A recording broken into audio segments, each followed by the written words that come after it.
Friends, welcome to my channel. ఈరోజైతే చాలా సింపుల్గా మొట్టేసారండి. మొట్టే అంటే కన్నడలో ఎగ్. ఫస్ట్ అయితే 2 మీడియం సైజ్ ఆనియన్స్ని సన్నగా చాప్ చేసుకోవాలి. ఇప్పుడు ఆనియన్, ఒక గ్రీన్ చిల్లీ కూడా వేసుకొని ఉప్పు పసుపు వేసుకొని లో ఫ్లేమ్లో 2 మినిట్స్ అయితే ఫ్రై చేసుకోవాలండి. ఇలా బాగా ఆనియన్స్ బాగా ఫ్రై అయినప్పుడు దాంట్లో 2 మీడియం సైజ్ అయితే టమాటాలను తీసుకొని దాన్ని పేస్ట్ చేసుకున్నానండి. ఈ టమాటా పేస్ట్ కూడా వేసుకున్న తర్వాత మొత్తం ఒకసారి మిక్స్ చేసుకొని లో ఫ్లేమ్లో అయితే కుక్ చేసుకోవాలండి, టమాటా దగ్గర పడే వరకు.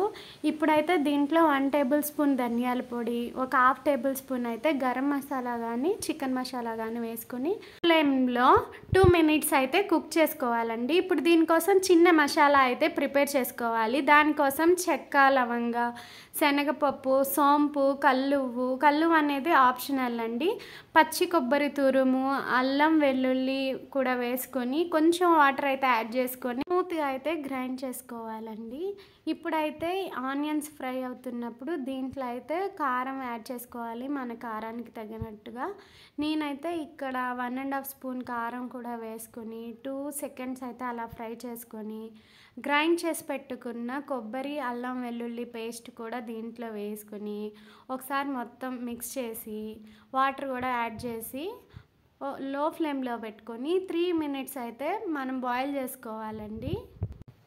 ఇలా బాయిల్ చేసుకున్న తర్వాత ఇప్పుడైతే దీంట్లో కారం కానీ ఉప్పు కానీ తగ్గితే మనం ఇక్కడే యాడ్ చేసుకోవాలండి.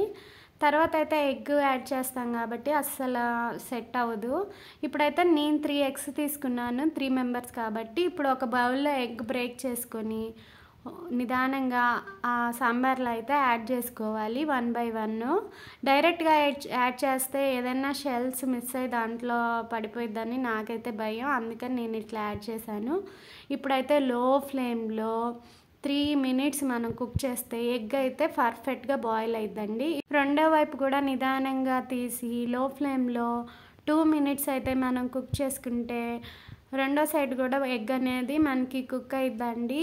ఇదైతే దోశకి కానీ, ఇడ్లీకి, చపాతీకి, రైస్కి, రాగి ముద్దకి అయితే చాలా అంటే చాలా బాగుండిద్ది. అసలు ఈ సాంబార్ మీరు ఒకసారి ట్రై చేయండి, ఎలా వచ్చింది అనేది కామెంట్ చేయండి.